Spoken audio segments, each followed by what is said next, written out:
Actually, that's one of those things where I really wonder, and creativity is probably something with undecidedness and a randomness. And in fact, the more recent theories in theoretical physics go a little bit in that direction by saying that the cosmos evolves because new connections are always made. And everything is undecided up to a certain point until it gets entangled, the entanglement idea. And so the whole, only certain parts are ever entangled. And otherwise there's a lot of randomness. As soon as certain entanglements happen, that creates then relationship between different things, that if this has to work this way, then the other thing has to work in another way. So that's the idea of entanglement. I mean, originally it was kind of like you prepare an electron with a certain spin. You create a pair of an electron and a positron with some interaction, and then you have a spin, for each have a spin. And then the idea is, because of a certain exclusion principle by Pauli, that if one spin is up, the other one has to be down. And so when these get separated and go in different directions, then even after a long time, they are directly entangled. So if you make a measurement on one of them, then you know immediately what the spin of the other one must be. And then people talk about, oh, this is communication at a distance. No, it's just simply entanglement.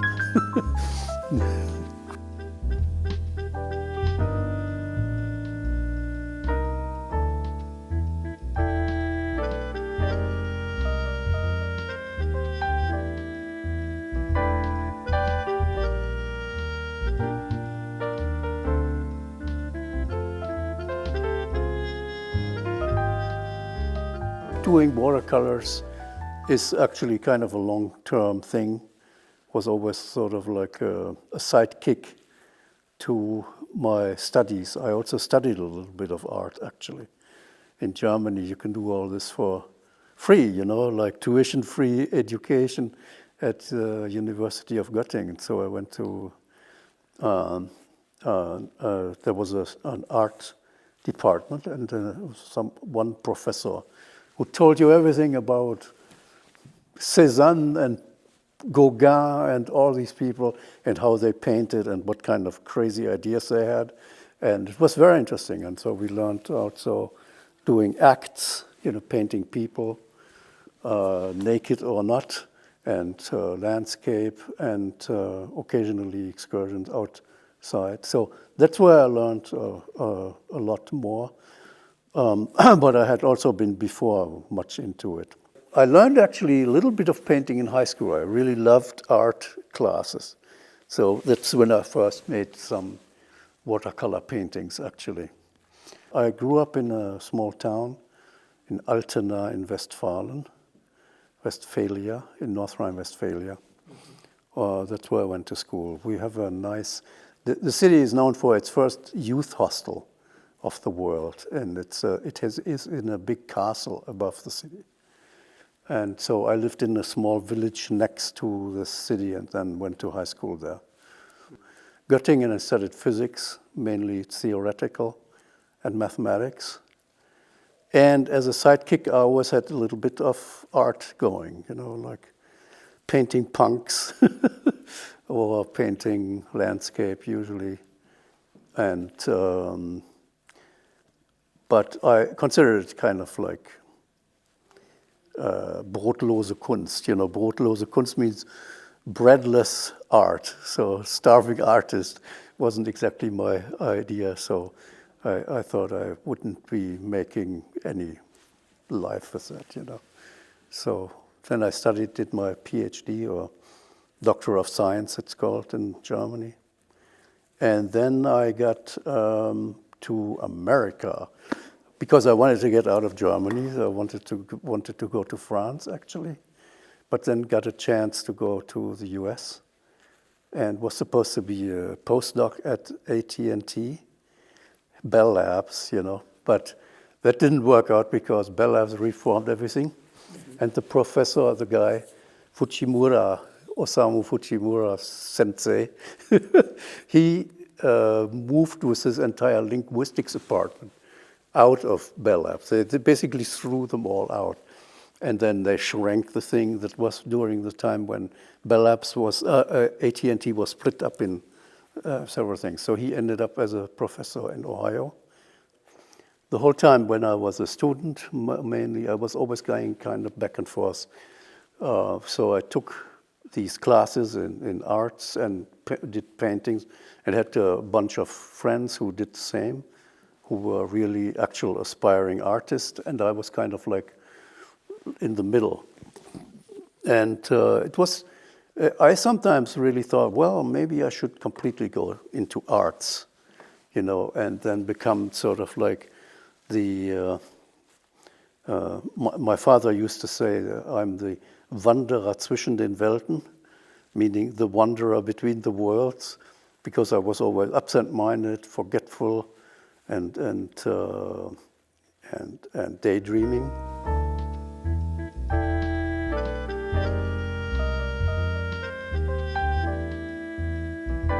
Yeah, sound and biomechanics then later. So I built at MIT then later an articulatory model of the tongue to how all the muscles move. So nobody had a clue, including myself, how the tongue would be controlled. But the idea was, first you build a biomechanical model of all the musculature, and then you figure out how it can be controlled. And this was all like a pretty nice idea, but later speech was all done completely by learning methods, like nowadays machine learning, and that I also did that then later. The idea is you wanted to understand exactly how speech in humans work. And I had already worked on that in Germany in my dissertation to build articulatory models. So where you have the different things like lips and velum and the tongue move, and then you generate the acoustics based on that. So that can be all done mathematically, so computationally. And so you could be, then that was the old time of speech synthesis. And these things sounded roughly like the voice of Stephen Hawking's. You have probably heard that. Yeah. Rather monotone, nobody gave a damn about stress, etc. And so that was presumably the future of speech synthesis. And then people tried to improve on it and realize how extremely complicated that is. Also, when you then try to figure out how an individual moves their tongue, turns out there's all kinds of differences between individuals. Everybody has a different program because they learn it while the tongue is growing, and then the innovation follows essentially, first of all, that you chew, when you chew things and eat, and then later when you acquire speech. So the part of the innovation, the whole organization of the tongue itself is in large part given by the function. Just like your musculature evolves because you move, it's the same thing. And so you can't make a universal model for all humans that represents exactly how the articulators work.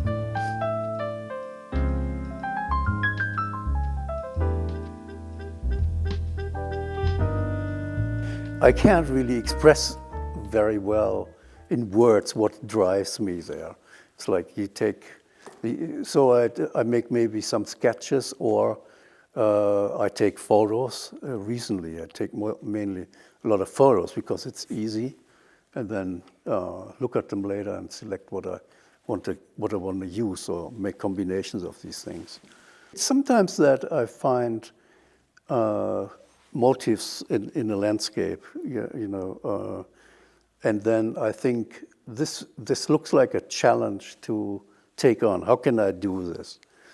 And that often leads to that.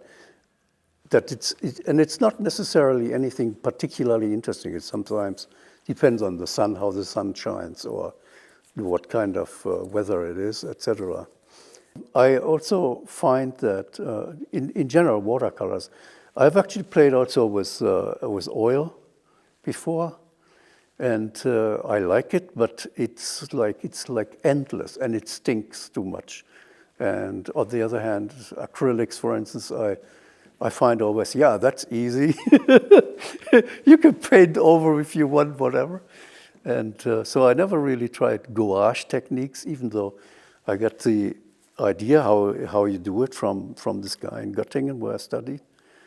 And but I kind of paint like gouache because I use a lot of pigment, and I don't shy away from using white if necessary. Yeah. Do you do that as well? I did that occasionally. I do that occasionally, but it's less and less. Usually, at least I painted, for instance, one picture almost completely on the scene, so in the scene. Yeah, that's right. Yeah, that was also my idea of painting. And so there I was one time, did a painting in Ohio, which is very big. That's this one tree there. And that was mainly for the sky, to get the sky right, and this tree. And then the thunderstorm came, and I had to almost threw my whole stuff away, and I said, screw this.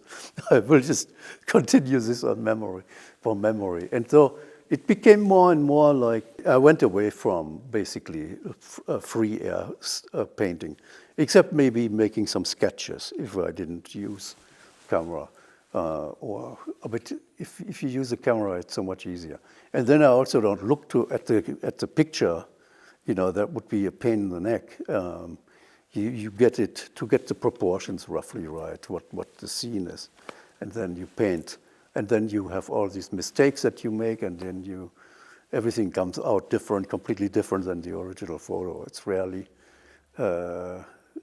caught. I mean, I have no ambition to make these things look exactly real. They should be just so that I'm satisfied. So it's also a certain selectivity there. So whatever here, so you have trees that are completely naked because all the leaves are gone, and you just paint a bunch of leaves in there, just so that they shine, and because that was the idea that you wanted to have. Yeah, it's very simple. I mean, the first decision was to paint one painting. And then you come back there, and I come back there frequently, like on the way to the gym, and look at it again. And I took probably like 150 photos of that area there. And then sort of like at some point I thought, well, paint another one for the fall time and make it like wild looking. And then I had to go back in the spring, almost spring, when there was the last snow. And then there is always certain things that I want to achieve. Like how do you get the glitter right? And that's a funny example because there I used like the wildest scraping methods to torture the paper so that the glitter comes out, that kind of stuff. It's just simply satisfying in the end when you get somewhere and you have the feeling, yeah, this looks like what I want, but what I want is not clear from the beginning.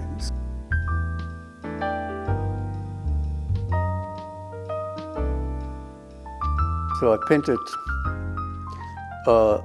landscapes, then also people. I think I told you about it. Like we had this group of students who would paint punks and then sell the pictures for a few Deutschmark on the marketplace in Göttingen. And I also occasionally paint like political issues, like the situation in Yemen, what was going on in Yemen, the misery there, and recently actually Gaza.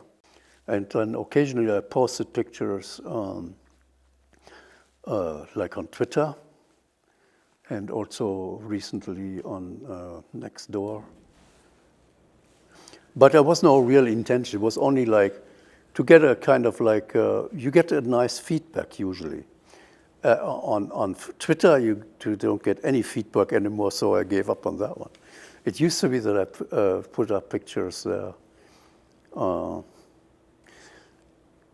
instance, from the big mass movement in France, les Gilets jaunes, the yellow vests, they had all these demos over there, and so I painted stuff according to that. And that was basically, I took my motives from the social media, so look at something and then put stuff together. And so I've posted some of those on Twitter. That's how I got into Twitter like 5 years ago when this was.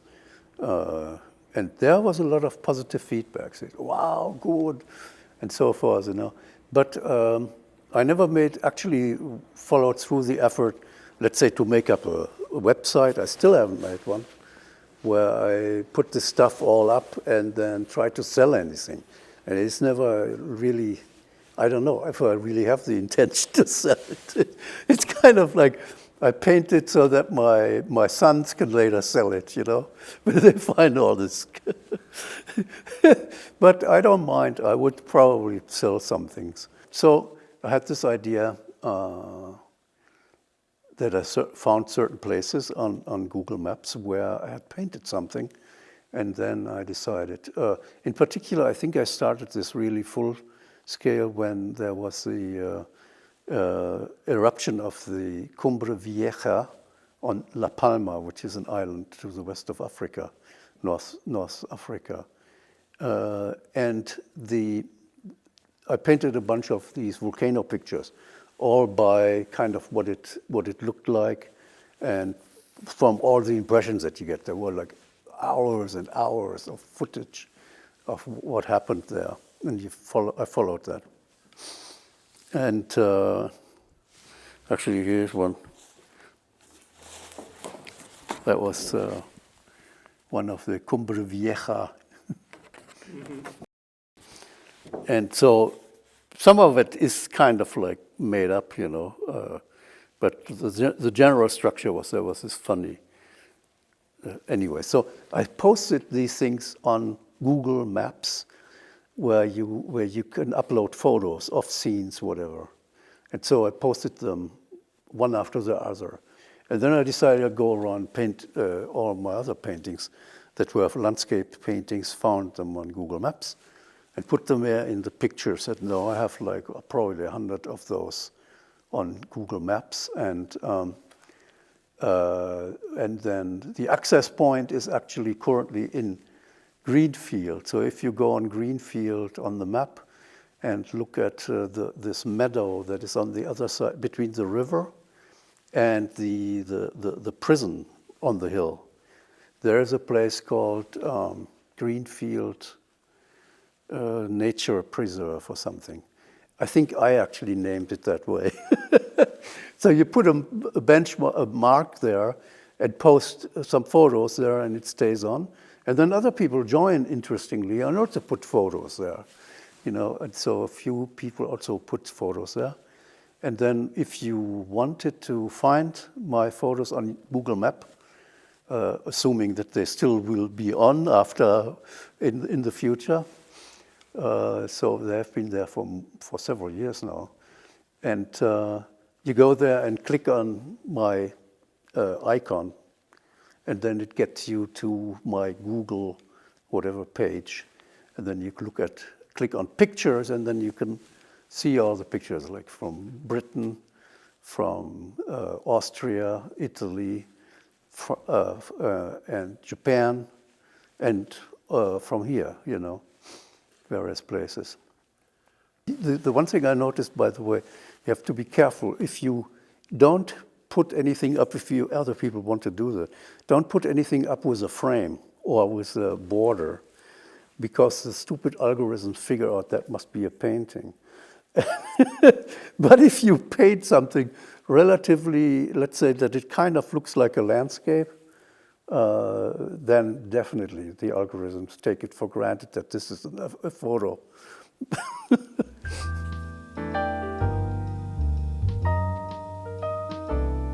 I'm just joking, but you don't want to have anybody film you while you are painting, because the data could be used to train an algorithm to build actually a robot that paints.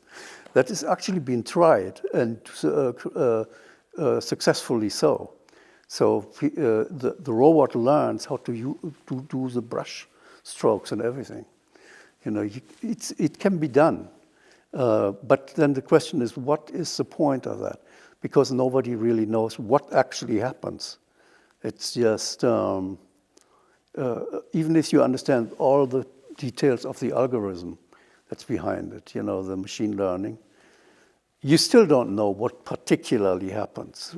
It's unknown, essentially. You know, the human brain is a total mess. And if you try to find an idea, how is painting and motor control is obviously part of that, and visual organization, how is that all integrated? And then all you find in the human brain is like a monstrous mesh of networks and circuitry and some things that have to do with hormone release and various things at the same time. So you get the general idea, but you never get the detailed idea. So the idea of ever somebody emulating a human brain as if they would model the physics of it is a wild, crazy idea. Like, you know, these people like from Google, the old guy Kurzweil, he came up with this bullshit. One day we will download or upload our brains. And I think they are just full of it. It's never going to happen. And the reason is that the complexity of that and the amount of information to represent all that is completely outstripping forever what computers can do. And also, that's a philosophical problem, like how much of the actual cosmos or of the universe is realizable. You know, it may be like, instead of having like a compact system where everything is possible, like in a computer, it may be more like the smoke of a cigarette in the space, and all the rest is emptiness, you know. And so it's the sparsity, the enormous sparsity of useful information in the universe is so enormous. You know, in particular, I learned a lot and worked actually in the field of what is usually called computer science, you know, computational algorithms and machine learning. So in particular, when I was working for Siri, Apple. But I'm getting behind because this stuff proceeds at such an enormous rate that you barely can get along, even learning all the acronyms. You know, there are so many technologies now that you have a hard time to keep up with it, and then try to read the articles, and it's basically, the mass is basically all the same, but then in different variations and so forth. You may have heard about this, all these AI methods to create paintings, whatever. And Grok or ChatGPT, etc. You can make pretty fancy stuff. Like, for instance, the cat with horns, you know. And it looks real. And, or you can actually make style transformations. People have done this. So you take a photo and then say, turn this into a painting of Van Gogh. And so this stuff proliferates at such a rate that I guarantee the best thing is to keep painting the old way, because that is going to be really valuable compared to all the generative stuff. Even though everybody can now hang, you basically create your picture and then print it out and frame, hang it on the wall. Done.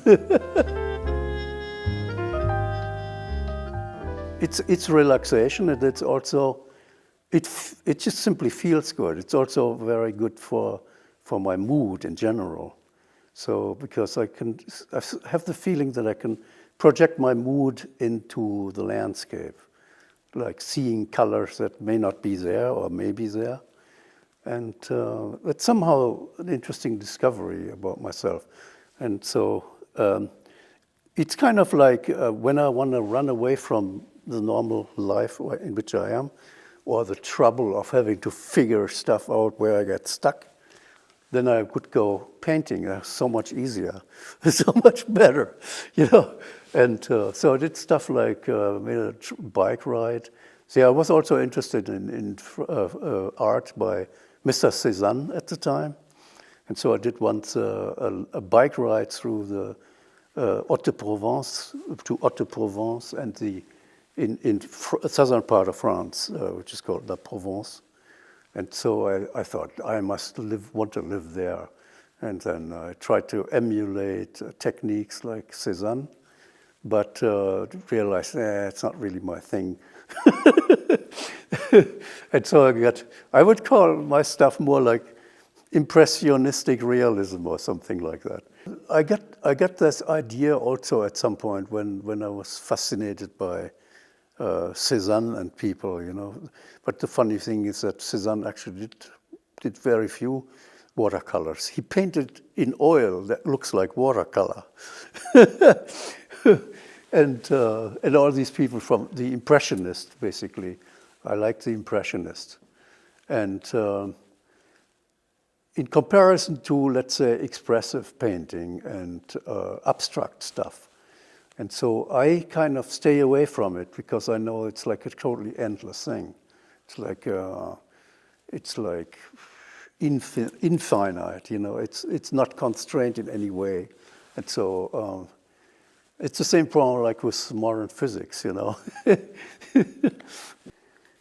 It's usually the choice between various things that I want to do, you know. So, and it depends on a little bit on what is the easiest to approach, to get over procrastination or get over. It has to be maximal pleasure. You know, I also do a lot of science stuff, so work on my crazy projects, you know. Like I want to build a very smart hearing aid that uses speech processing to help you hear better, and doing all the tricks that you can do with machine learning now. But I'll probably get scooped anyway. So somebody else has figured that out better. That, and I want to build an automatic language assistant, so that you have a conversation with a computer in order to learn a language, and not like just a vocabulary list or something. Computer-based assistants. And so, but those things are often very difficult and very hard to figure out. And so it's then often easier to just paint a painting because it just takes me like 1 or 2 days. So either hang it up, or what I often do is I look at it for quite a while, and then sometimes make a little correction here or there, you know. So that happens, and then I hang it either up, very primitive, or I put it in like a stack, and that's where it is, and that's where it ends up. But I changed now a little bit. I have want to make a commitment that I frame everything. So basically from the beginning, like making the whole process. And so I want to actually build frames. It's rewardful because you get a reward simply by showing it. Let's say, for instance, my son, who currently lives with me, he's still a student at Greenfield College. And he wanted at one point, when he was at Lowell, he wanted to take some of my pictures to hang in his room.